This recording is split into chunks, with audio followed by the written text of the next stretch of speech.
Waukesha, Wisconsin, a town where the holiday season is more than a date.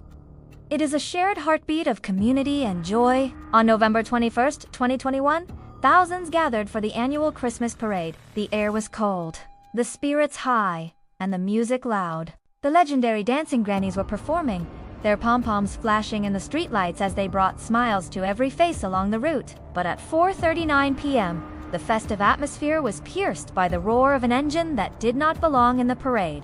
A red SUV, moving with terrifying speed, broke through the police barricades, heading directly toward the unsuspecting marchers and families. In a matter of seconds, the celebration turned into a scene of absolute horror. Screams replaced the music as the vehicle tore through the crowd. When the vehicle finally vanished into the shadows of the surrounding neighborhoods, it left behind a trail of devastation that the city would never forget. Emergency responders rushed to the scene, their silhouettes moving through the hazy evening light as they worked desperately to save lives. Miles away, a man named Darrell was seen abandoning a battered red SUV in a quiet residential driveway, attempting to hide in plain sight. Brooks was taken into custody shortly after, but the investigation soon revealed a chilling truth.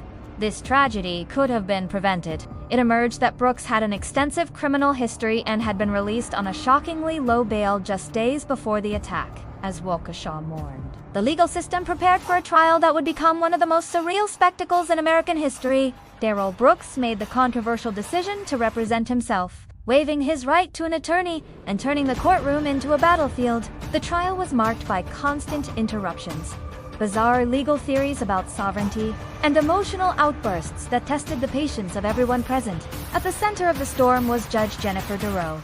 She faced a monumental task, maintaining order and ensuring a fair trial. 4 weeks, Darrow endured Brooks' antics, frequently moving him to a separate courtroom where his microphone could be muted when he became too disruptive. Despite the chaos, the prosecution methodically built their case, presenting harrowing video evidence of the red SUV's path through the parade. Witnesses took the stand, their voices trembling as they recounted the moment their lives were changed forever by the senseless violence. The jury watched and listened, absorbing the weight of 76 separate charges, including 6 counts of first-degree intentional homicide. On October 26, 2022, the verdict was ready. The courtroom was silent as the clerk began to read the decision. Guilty!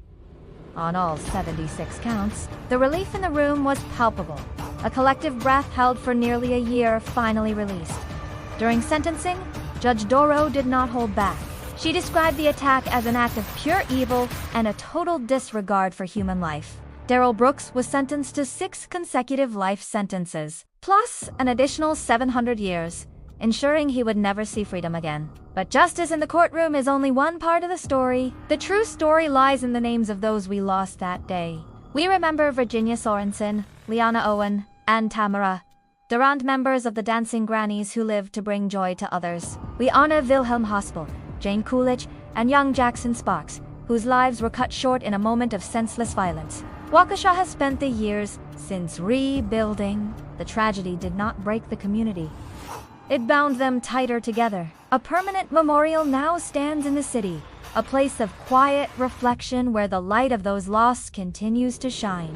The parade has returned to the streets of Waukesha. The music plays again, and the laughter has found its way back to the children.